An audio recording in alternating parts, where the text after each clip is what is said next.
বলছে হচ্ছে ক্যালকাটা শব্দটির বর্ণগুলো একত্রে নিয়ে বিন্যাস সংখ্যা এবং আমেরিকা শব্দটির বর্ণগুলো একত্রে নিয়ে বিন্যাস সংখ্যার কত গুণ? তো ক্যালকাটা শব্দটিতে বর্ণ আছে হচ্ছে ৮টা। তার মানে আমাদেরকে লিখতে হবে হচ্ছে 8 ফ্যাক্টোরিয়াল। আর ক্যালকাটা শব্দটিতে হচ্ছে ২টা সি আছে, তাহলে লিখতে হবে হচ্ছে নিচে 2 ফ্যাক্টোরিয়াল। এ বর্ণ আছে হচ্ছে ২টা 2 ফ্যাক্টোরিয়াল। টি বর্ণ আছে ২টা 2 ফ্যাক্টোরিয়াল। এবং আমেরিকা শব্দটিতে বর্ণ আছে হচ্ছে ৭টা, তার মানে লিখতে হবে 7 ফ্যাক্টোরিয়াল। আর নিচে লিখতে হবে হচ্ছে এ বর্ণ আছে হচ্ছে ২টা, তার মানে দিতে হবে 2 ফ্যাক্টোরিয়াল।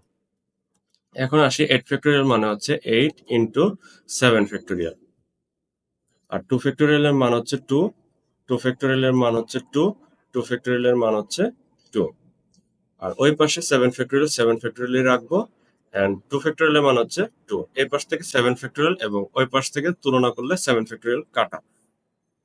তারপরে আমাদের ওই পাশের হচ্ছে নিচে 2 কাটা এবং এই পাশেরও নিচে 2 কাটা।